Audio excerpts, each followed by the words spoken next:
It's powered on, so it should hopefully be okay. All right, well, thank you, Amy, for the introduction, and thank you for everybody coming out this evening on a Thursday evening. It's a beautiful day, and here we are inside, but I'm grateful that we're here together for this discussion. So here's how I want to start. Mark Twain said that, quote, "None but the dead have free speech."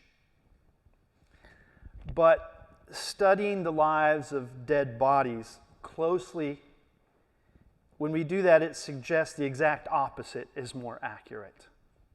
In that dead bodies have political lives.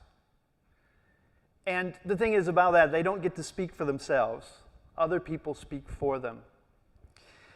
In particular, when we commemorate the war dead, we see that soldiers, fallen soldiers, have the ability to transcend the boundaries of history and memory. And this is what makes them so interesting to study. History and memory are two different things. We sometimes equate them, but that's a mistake. History is the study of events that happened in the past, which you have evidence to document. Memory does not need any documentation whatsoever. It is about the past, but it doesn't have any evidence. For us, not only do we have individual memories, but we oftentimes have collective memories. We all remember certain things about the past. For example, if I asked you, where were you when 9/11 happened? We can all tap into a specific memory. So not only is there memory, but there's a collective memory. Here, when we think about how we collectively remember the fallen, we're not really talking about history per se, although we are a little bit. We're talking about bodies that transcend history and memory. They both have historical value and memorial value. Therefore, they become monuments, in a sense. Monuments that express the way, particularly when we collectively or we remember them together, they express a value system that we share, that we have. And it's this value system that we oftentimes see when we're looking at a cemetery or we're looking at Memorial Day or Veterans Day. One of the very first moments where this national collective memory happened was in the middle of the Civil War. In fact, the individual who articulated this shared value system of how we remember the fallen was Abraham Lincoln on November 19th, 1863 at Gettysburg, where he dedicated the cemetery at Gettysburg. If you were like me, you had to memorize this in 12th grade, but now that the years have gone by, I can't remember every single word. So there's a couple of quotes I'd like to share with you from this very sort of brief message that Lincoln said, just to sort of stress this point about how we collectively remember the dead. Quote, "We have come to dedicate a portion of that field as a final resting place for those who here gave their lives that the nation might live." Notice what he's saying here. The living are required to remember the dead if we're to have a nation. He went on to stress this point. Quote, "The world will little note nor long remember what we say here, but it can never forget what they did here. It is for us, the living, rather, to be dedicated here to the unfinished work which they who fought here have thus far so nobly advanced." So if you are an American citizen and of the living, Lincoln is obliging you and me to remember the sacrifice. Now that sacrifice at Gettysburg is incredibly crucial because it hinges on a very important factor. And he says this towards the end. What I call Lincoln's promise, this promise to the dead, this promise that the living will remember the dead, hinges on a noble cause. That's a quote. And a quote of a new birth of freedom. Now, he's talking about emancipation there. So, the obligation that we have to remember the war dead has some qualifications to it. It must be a noble cause. In this case, emancipation is what hinges on this. Now, as we see, well, a couple of months before, well, a year or so before this Gettysburg Address was delivered, Congress had authorized money to create a whole network of national cemeteries. One of which is just down the road here in Marietta, but there's a whole slew of them all throughout the North and the South of the former Civil War, and it's expanded since then. And here you can see that Lincoln is trying to connect this idea of sacrifice to a national purpose. Perhaps the most famous cemetery, one that we still recall almost reactionary, is Arlington National Cemetery. And perhaps this is one of the most sort of fundamental expressions of Lincoln's promise.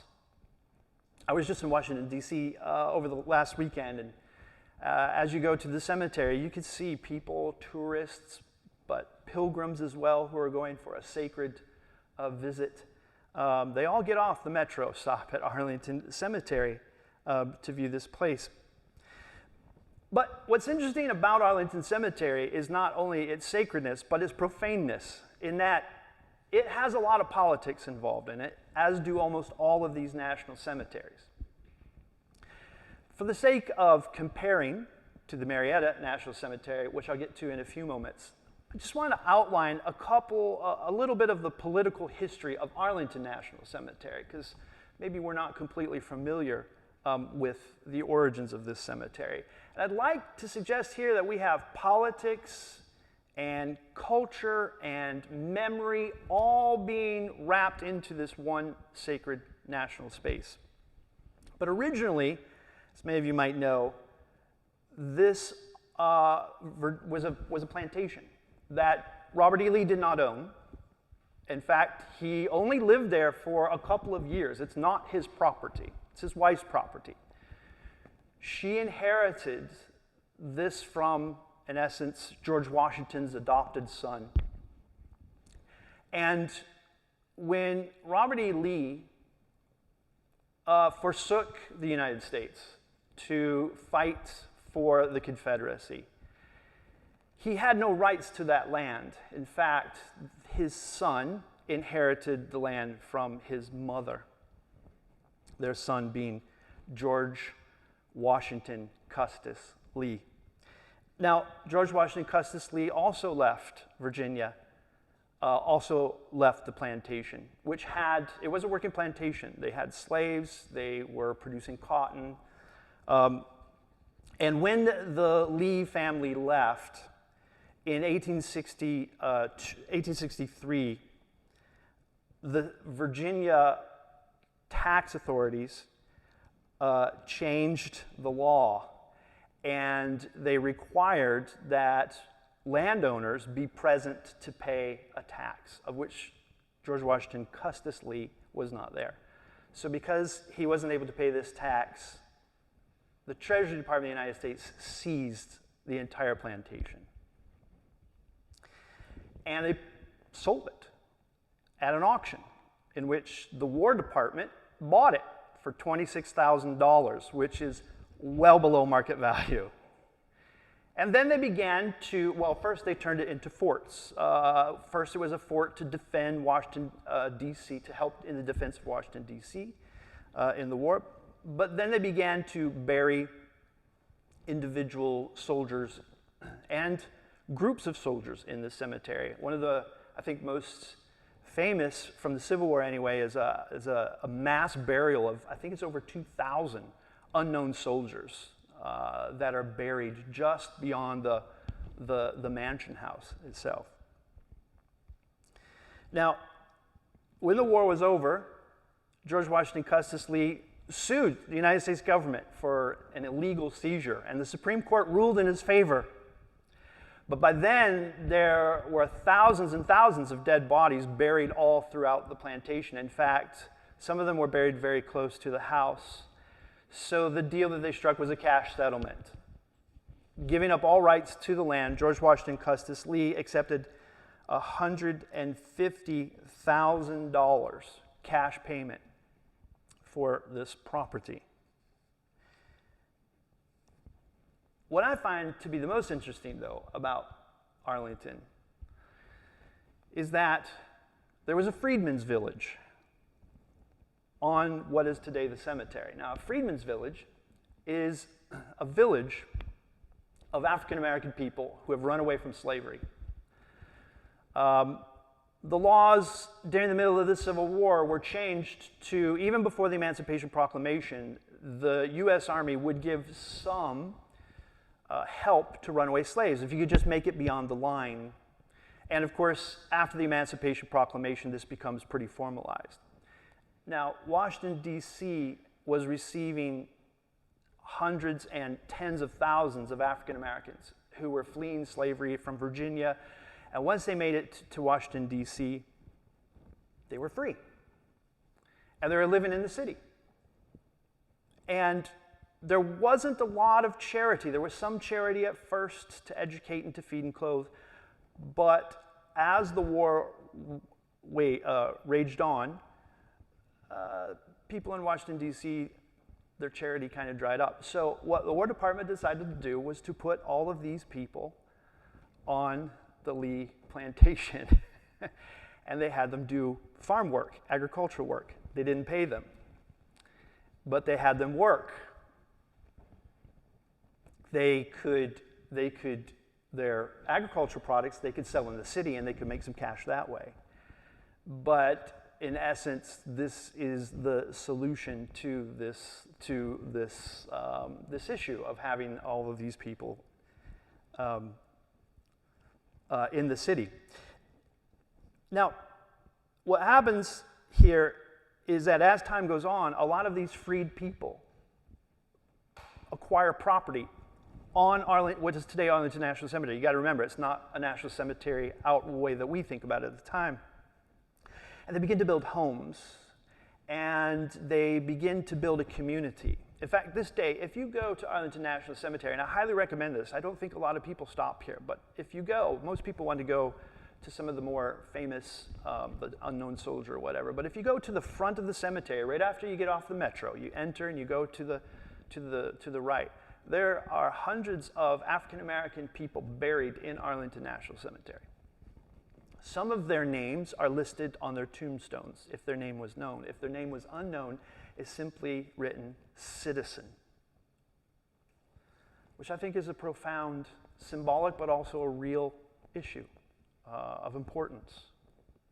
Slaves are now being buried in a national cemetery named citizen, and they're being listed as their names or as citizens.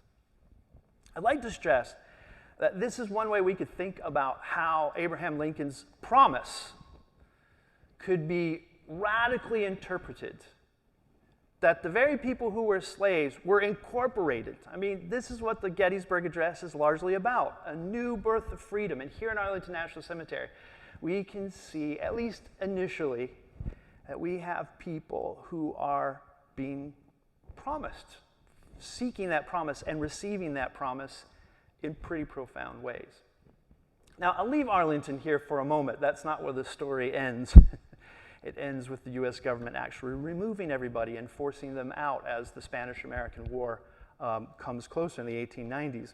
But I'll leave this here for a moment just for us to think about the potential of Lincoln's promise and what it could do for us and how we remember the past, how we collectively remember the Civil War. Now, Marietta also has a national cemetery.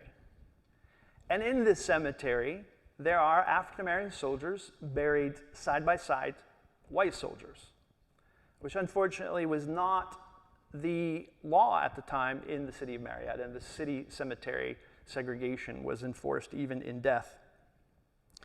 But here we can contrast Marietta with Arlington, I think, in some interesting ways to help us understand how Lincoln's promise is being brought to the heart of the Confederacy, if you will. There's an individual from New York who comes to Marietta in 1838. His name is Henry Green Cole.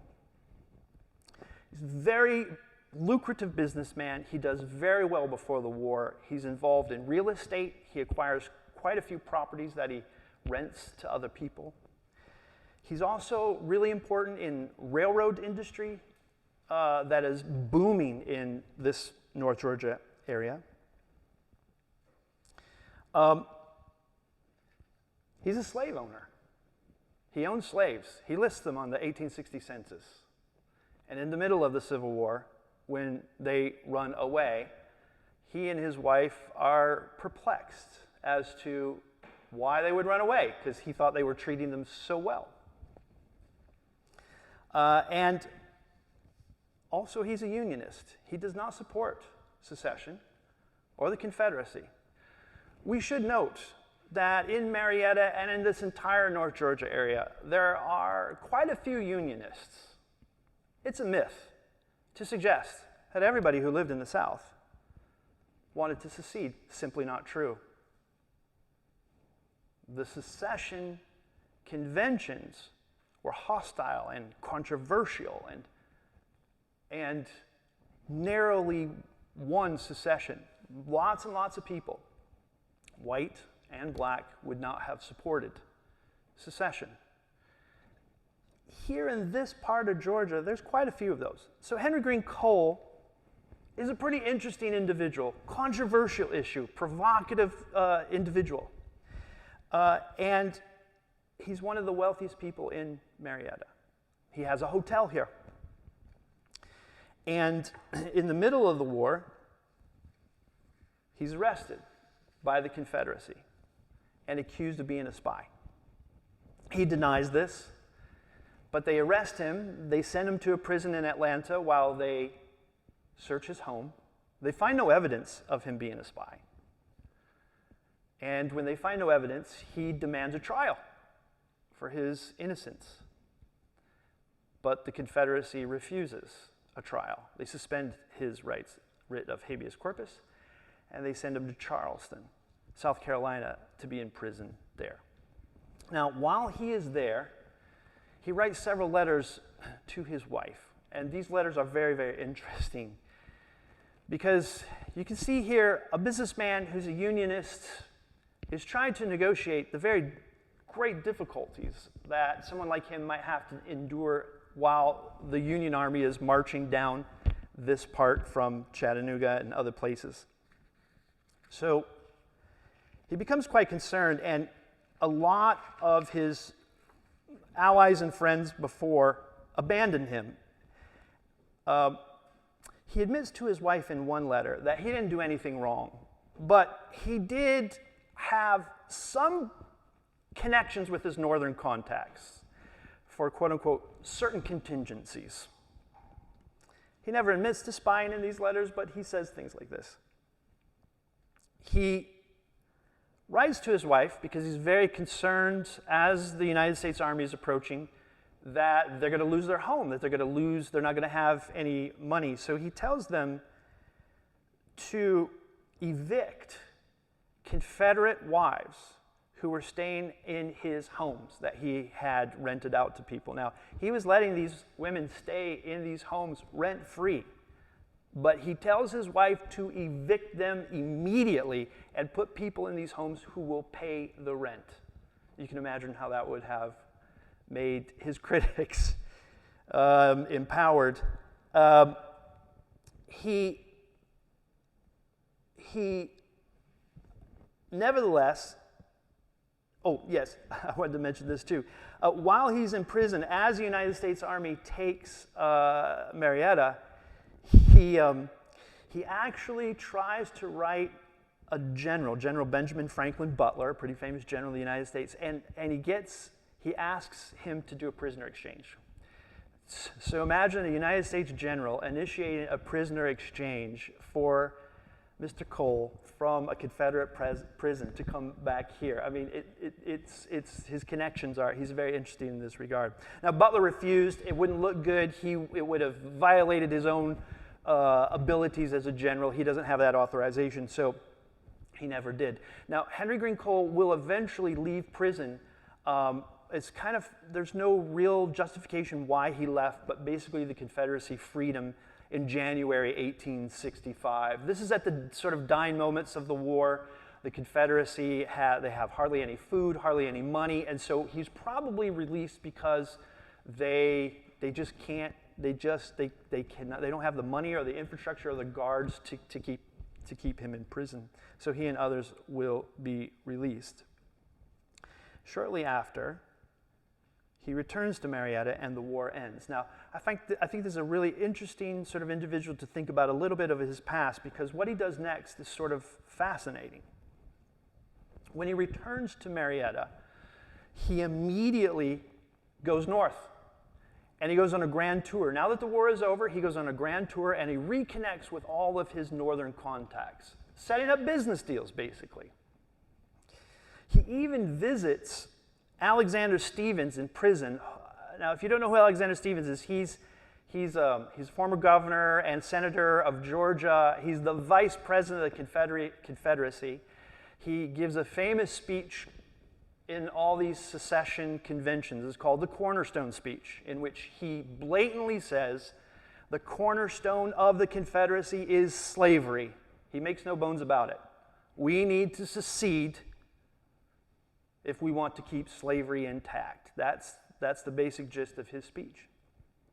He was arrested after the war, and he's sitting in a Boston, I think it's a Boston prison, and Cole visits him. Not only does Cole visit him, but he gives him $200, $100 cash, $100 gold, to help him through this difficult time.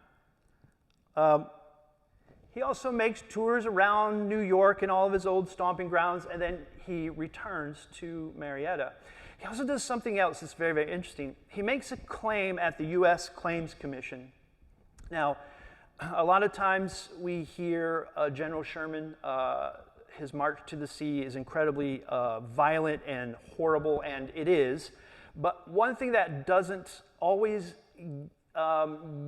get remembered is that if you lost property, and if you have a deed, you can go to the United States Claims Commission and you get a claim. They're going to pay you money to rebuild.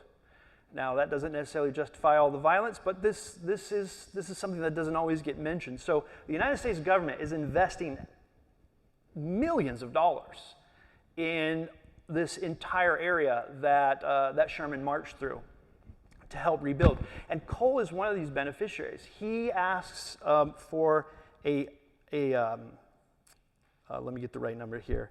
He asks for $100,000 in compensation. Now, the reason he's asking for this is because as the United States military moved down towards Atlanta, they burned his hotel down. And so he's asking for compensation for that. $100,000, I did this calculation the other day, $100,000 today in 2022 would be the equivalent of $1.73 million. A handout from the federal government. $1.73 million to rebuild his hotel. Now, to make sure that they understood that they should give him this, he made a confession to the Claims Commission. He said, now he doesn't have any evidence to support this, at least there at the commission, but it's understood that he says that he helped General George Thomas at Chickamauga. Now, if you know who that is, he's the Rock of Chickamauga. And if you go up to the battlefield and tour it, you'll see this is a Confederate victory, but General Thomas is basically there defending the U.S. retreat so that they can fight another day. He says, Mr. Cole here says that it was his knowledge. And Cole knows this whole area of North Georgia very well because he's done all the planning for railroad building and these sorts of things. So he knows the territory very well. And he says, my knowledge I gave it to General Thomas, and that's how he was able to be so successful at Chickamauga. So it's kind of interesting here. To the Confederacy, he denies that he's being a spy, but here in the U.S. Claims Commission, he's admitted to it, right? So an interesting sort of character. He does get this payout, and he's able to rebuild his hotel. And what he does next is also very interesting, because the next thing he does is he decides to donate some of his property as a cemetery. And he offers the cemetery to Marietta, to the people of Marietta. And he says that he would like to offer the cemetery to Marietta to where U.S. troops and Confederate troops could be buried in the same plot. Now, I've been doing a little bit of reading and some of the websites that are around these cemeteries. This is a false promise. He could have never delivered on this promise because the United States would have never agreed to this. In fact, the law in 1862 that created the national cemetery system explicitly says only U.S. soldiers can be in those cemeteries. So this was never a real promise. And people in Marietta who were connected to the Confederacy also rejected this promise. So it's a little bit of a false promise that he gives them. But when it doesn't materialize, he decides to offer it to the United States government, a gift that the United States government accepts. And they begin to bury soldiers in this cemetery. So here we have a very controversial citizen of Marietta, very wealthy, who's got a lot of enemies, who accuse him of being a spy during the war, now offering this land to the United States government to bury the war dead here. Is this him being nice? Is this him being altruistic? Well, we got to understand that he's a businessman, and he went north to make all these contacts. And basically what he's doing here is he's setting up a tourist sort of center in Marietta. A lot of Northerners are going to come to Florida for the South, or they're going to come visit the battlefield sites. And if he could get a national cemetery here in Marietta, they might stay at his hotel, they might eat at his restaurant, so they might do whatever. So he can completely capitalize on this. So there is a business side of this that we can't ignore in his gift to the United States. Nevertheless, the United States takes up this gift, and they begin to bury over 7,000 U.S. soldiers in this space. Not only from every battle that took place from Rome to Columbus, Georgia, but they also closed a cemetery that was a temporary cemetery in Alabama, and they removed the dead from there and buried them in Marietta. I'd like to suggest that with this building of this cemetery, what's kind of interesting here is that Lincoln's promise, this promise of the living to remember the dead, is being implemented in the heart of the Confederacy. It's kind of interesting how that unfolds. Now, while all this is going on, there's another side of the story that we should understand, and that is that not everybody likes the Gettysburg Address. In fact, some people hate it. In fact, there's lots of people who despise it. Some of those people tied to the Confederacy are going to use cemeteries in a very profound and specific way. There's an individual named William Blair. He wrote this book called Cities of the Dead. I highly recommend this book. He looks at cemeteries in the South in particular. And in these cemeteries, what's kind of interesting in the South is that, particularly immediately after the Civil War, Confederates were not allowed to really do much. They couldn't run for office, particularly after the Military Reconstruction Act. They weren't allowed to run for office. They weren't allowed to speak out. They could be arrested for sedition for various causes, for various reasons, except in cemeteries, where they might go.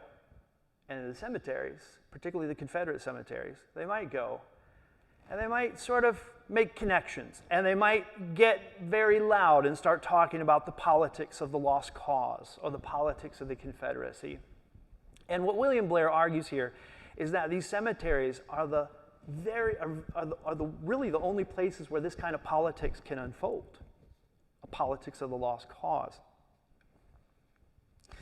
This politics of the lost cause connected to cemeteries is a direct challenge to Lincoln's promise and to the Gettysburg Address.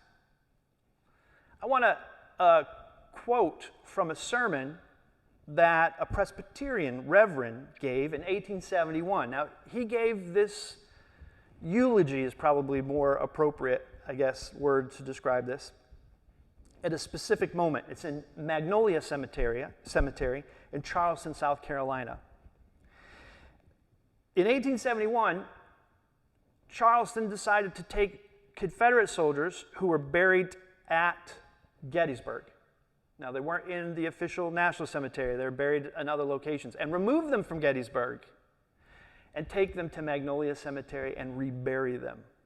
So this is a moment of the lost cause, in essence. We don't want our dead mixed there. We're going to remove them and bring them back here. Now, this Presbyterian reverend is named Dr. John Lafayette Girardot. He could have been anybody. It's pretty common what I'm about to read to you. Lots of people would have felt this way. Before the war, he preached to slaves. During the war, he was a chaplain in the Confederate Army. And he was chosen to give the dedication address to these Confederate soldiers that are going to be buried in Magnolia Cemetery. Here's a sample of what he said. I'd like you to contrast that with what Lincoln said at Gettysburg, because I call this speech a counter Gettysburg Address. In other words, this is oppositional to Lincoln. Quote, "Deep as is the grief with this occasion calls forth, we are not here simply as mourners for the dead. There are living issues which emerge from these graves, gigantic problems affecting our future, which, starting up in the midst of these solemnities, demand our earnest attention." You can see here, he is mixing the dead with the living already at the beginning of this speech. The dead are why we're here, but the issues that we're talking about are for the living. It's interesting. Later on in the speech, he says, quote, "Our brethren will not have died in vain." We should insert, our Confederate brethren will not have died in vain if we cherish in our hearts the principles for which they gave their lives. That sounds a lot like the Gettysburg Address as well, except in opposition. He's not talking about emancipation. He's talking about slavery. Now, what's interesting here is Girardot inverts Lincoln's promise. He actually calls these Confederate dead the heroes of Gettysburg.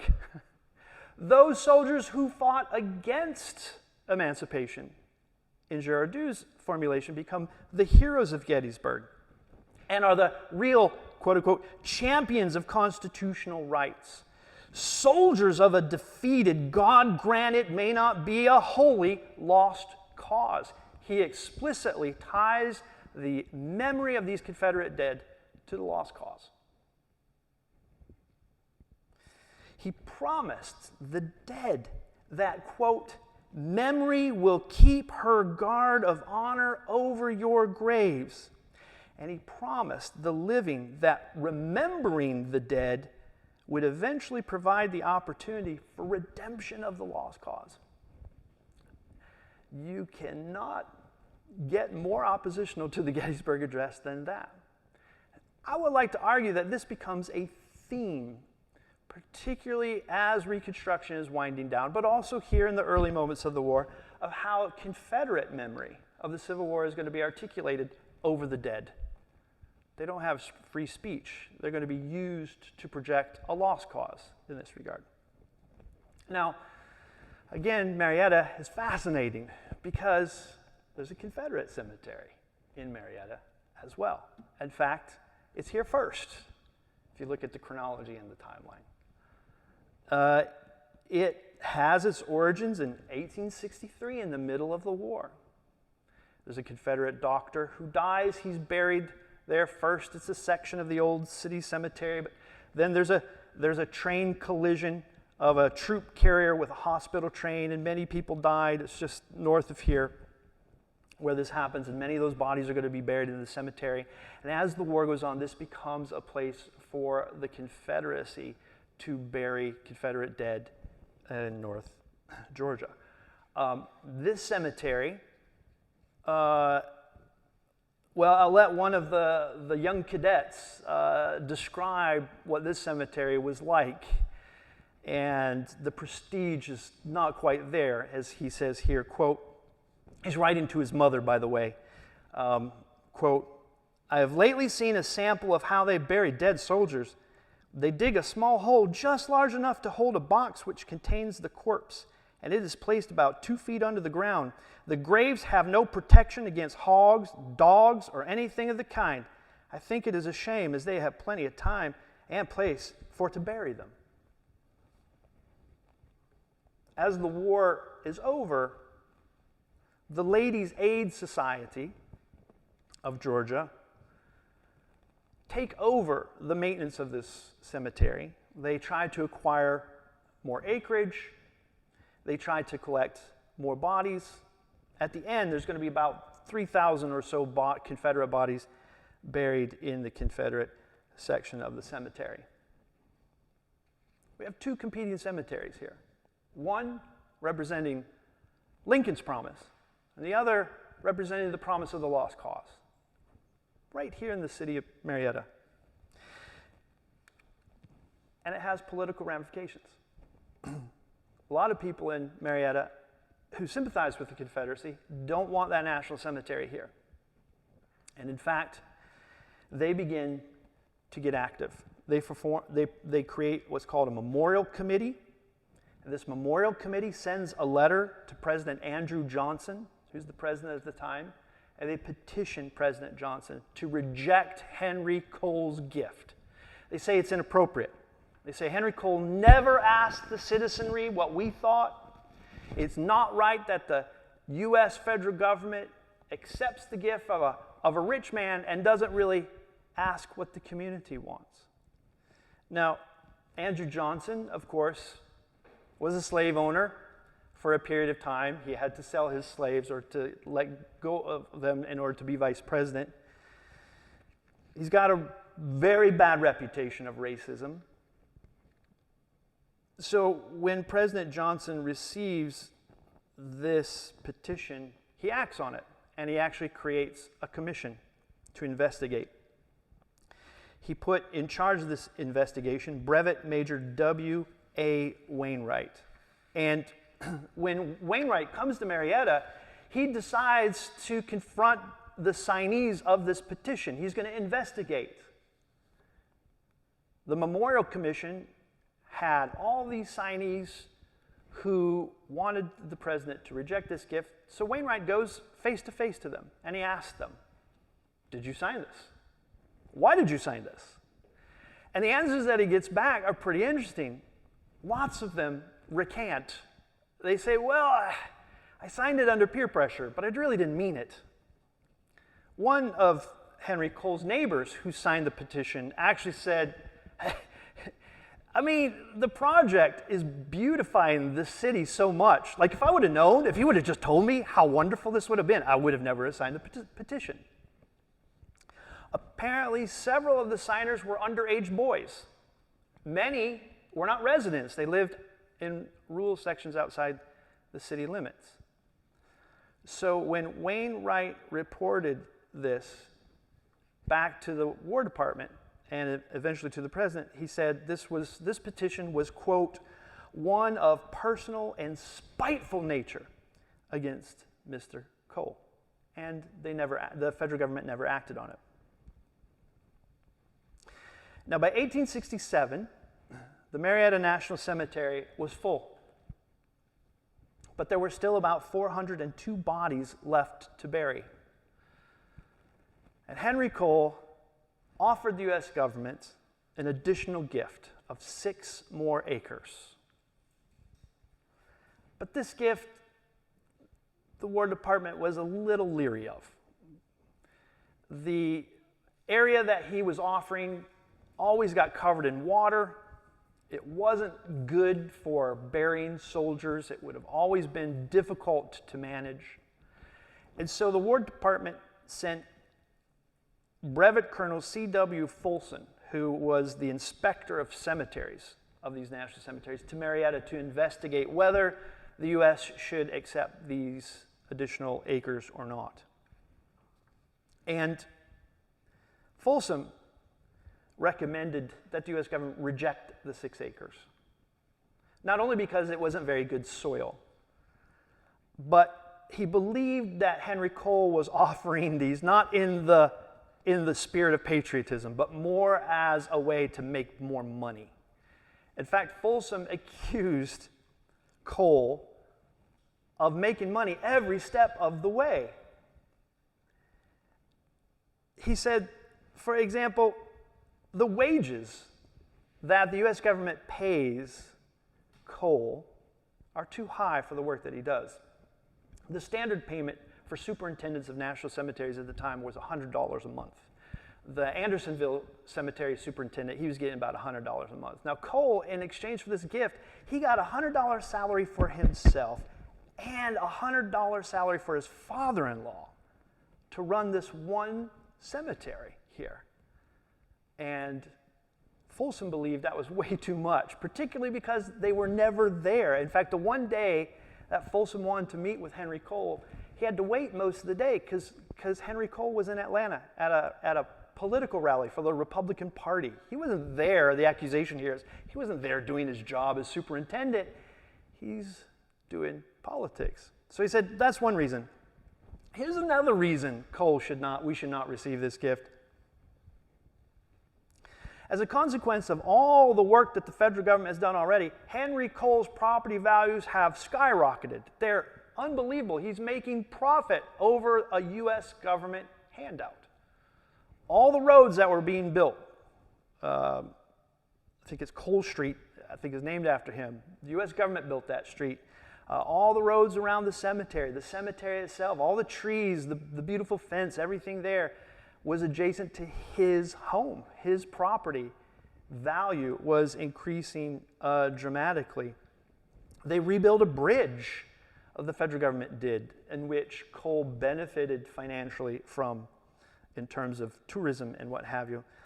He also accused Cole, Folsom did, accused Cole of being a central cog in the tourism of Marietta with his hotel it wasn't quite rebuilt then, but it was going to be rebuilt. It said this is the U.S. government building this hotel. This is another reason why we shouldn't accept this gift. He's not doing this out of patriotism. He's doing this for financial gain. Also, Folsom reported that Cole basically got like a finder's fee. He was contracting or at least subcontracting workers to build the cemetery on behalf of the federal government. So the federal government is coming in to build the cemetery.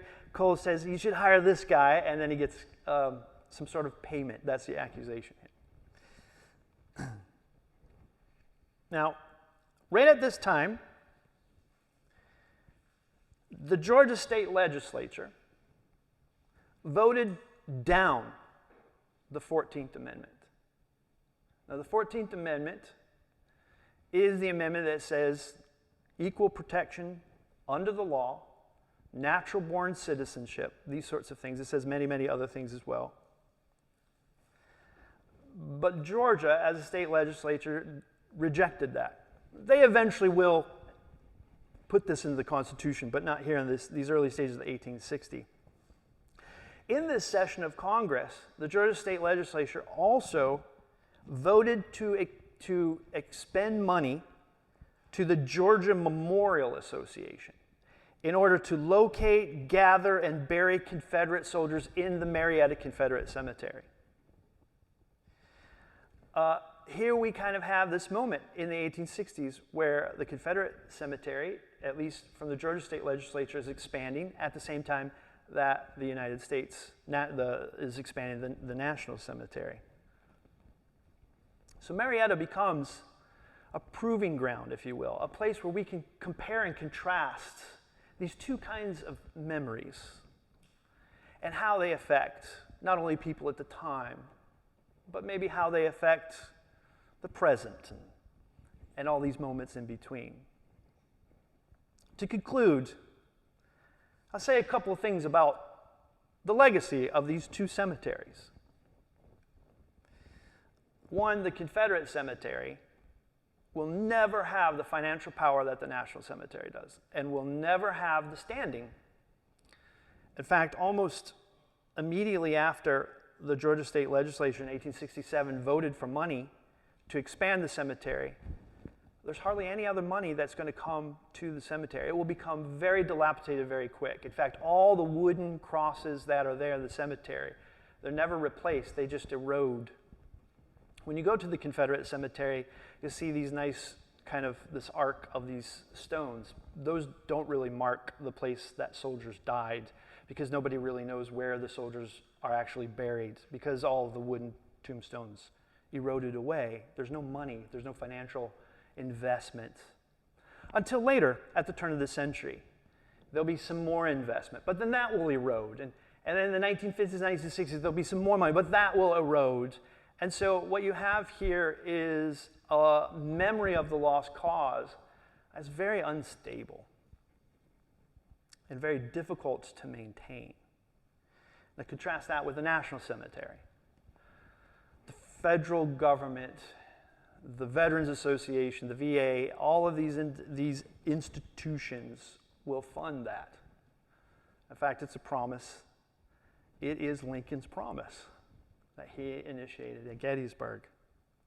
But I'd like to say a couple things about this National Cemetery. And these comments would be for most national cemeteries, including Arlington National Cemetery, which I alluded to earlier, those freedmen who were there in the Freedmen's Village. They were eventually evicted. The United States government started to call them by a different name. They were no longer citizens by the time we get to the 19th century. They start to be called squatters. There was a school there that the state of Virginia was funding, and the state of Virginia didn't want to fund that school anymore.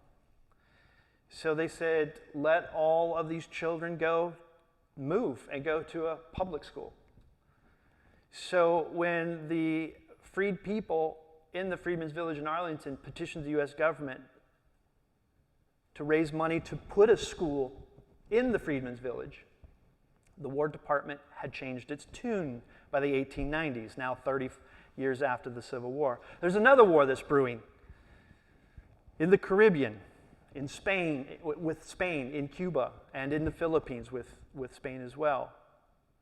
Times have changed, and that emancipatory language in the Gettysburg Address is not going to be accentuated anymore. In fact, the United States government is going to evict most of the people in the Freedmen's Village, or they will force them to take a payment, like an eminent domain sort of an idea.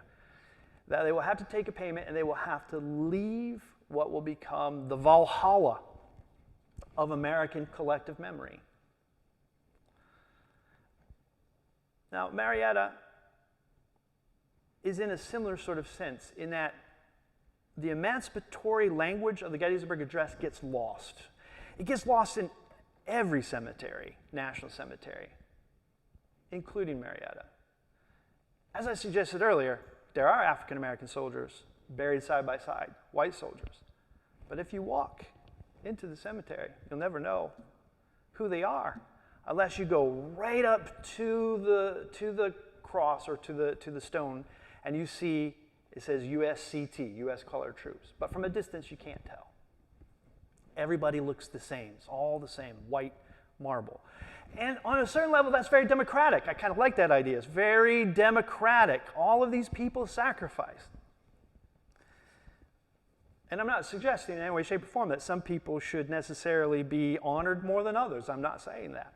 But if you're truly going to live out the meaning of Lincoln's promise and stress this idea of emancipation, there must be a way for us to determine the black soldiers who fought for their own freedom in a way that Arlington has been able to communicate that freedmen who ran away freed themselves. Their tombstones say citizen. It's clear to see. You can see it from a distance, and you can see when you approach it. This kind of an idea, I think, would give us a memory of emancipation that is much more profound and useful than the collective memory that we currently have whenever we think about commemorating the war dead. The last thing I want to say about Marietta is that the cemetery here is a collaboration between elites and citizens and the United States federal government. All three of those worked together to build the National Cemetery. This collaborative effort is what makes Lincoln's promise present here in Marietta, Georgia. With that, thank you for coming. I appreciate it. And I look forward to meeting all of you and talking with you afterwards. Thank you. If you have questions, I'd be happy to take questions too.